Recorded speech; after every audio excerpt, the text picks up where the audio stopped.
You know that moment when you open YouTube for just one video, and suddenly it's dark outside, your tea is cold, and you're somehow watching a 47-minute documentary about ants building empires? Yeah, that wasn't an accident. That was your brain being gently, expertly steered. Or this one, you're about to sleep, lights off, phone inches from your face. You tell yourself, just one more.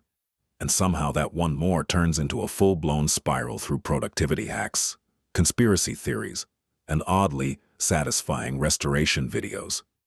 It feels harmless, even enjoyable. But here's the uncomfortable question. How much of your thinking is actually yours, and how much is being fed to you, one autoplay at a time? Now imagine this. You stop completely. No YouTube. Not for a few hours. Not for a day. For 14 days. I did that, and something strange started happening. Not dramatic at first. No sudden enlightenment, but subtle shifts. The kind you only notice when you look back and realize your mind doesn't feel the same anymore, because this isn't just about quitting a platform. It's about reclaiming attention and rediscovering what your mind does when it's not constantly occupied. So here's what changed. At first, there's the restless scroller. You know this version of you. It shows up without asking permission. Late at night, during a break, right in the middle of something important. Your hand reaches for your phone automatically. Tap, scroll, tap. There's no clear goal, just movement.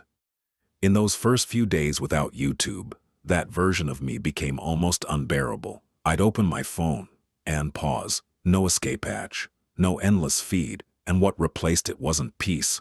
It was tension, a restless, itchy feeling, like my brain was pacing in a room with no doors. And here's the twist. That wasn't boredom. It was withdrawal. Your brain gets used to constant stimulation. New visuals, ideas, emotions every few seconds. It adapts. It expects it. So when you remove it, normal life feels slower, quieter, and your mind resists. It pushes you to go back. Just one video. That's when you realize it wasn't just a habit. It was a dependency. So the restless scroller isn't just someone who watches too much. It's someone who's forgotten how to sit still with their own thoughts. And the real question becomes, what are you avoiding when you keep scrolling? Then there's the accidental learner. This one is clever. It feels productive. You watch How to Stop Procrastinating or The Psychology of Success and think you're improving. Except nothing really changes. You're collecting ideas. During those 14 days, I noticed something uncomfortable. Without YouTube, I had fewer ideas. But the ones I did have, they stayed. Instead of 10 perspectives an hour, I had one thought. And it deepened. I questioned it, turned it around, let it sit. Because when information is infinite, your brain skims. Nothing sticks. You confuse exposure with understanding. But when input is limited, your brain starts processing. Slower, heavier, but real. You start noticing connections you would have missed before. Small patterns, personal insights that don't come from any video title. It's like your thinking stretches instead of jumps. So the accidental learner becomes a deliberate thinker. Someone who doesn't just consume ideas, but works through them.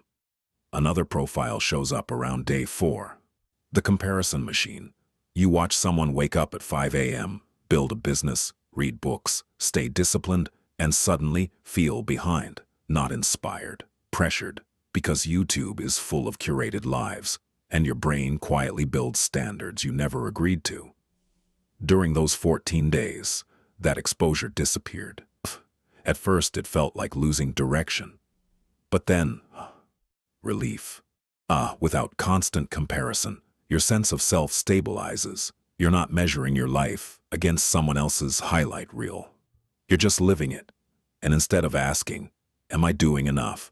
You ask, what actually matters to me? And that question doesn't have a quick answer. It forces you to slow down and actually look at your own priorities instead of borrowing someone else's. The comparison machine only works when it has input. Take that away, and it slows down. Then there's the focus drifter. This one is subtle. It just fragments your attention. Before this, I thought I could focus, but I didn't realize how often my mind was trying to escape. YouTube trains that perfectly. Short videos, quick rewards, constant novelty. Your brain expects change every few seconds, so when you try to focus, it resists. But after about a week without it, something shifted. My attention held longer, not perfectly, but noticeably. Reading felt smoother, thinking felt less interrupted. Even simple tasks started feeling more complete, like my mind was actually present instead of half somewhere else. Because focus isn't just discipline, it's conditioning. Every time you switch, your brain practices distraction. Every time you stay, it practices depth. Remove the switching and your mind relearns how to stay. And that changes everything. But here's the part no one talks about. Around day 10, something unexpected shows up. Silence. Not peaceful at first. Uncomfortable. No constant input. No voices filling every gap. Just space. And in that space, your thoughts get louder. Ideas form that aren't borrowed. Questions surface without quick answers. Even things you've been avoiding start appearing. Thoughts you've been postponing. Decisions you've been delaying. Feelings you've been muting with noise. Because when you stop consuming, you start confronting your own mind. And that's where something important begins.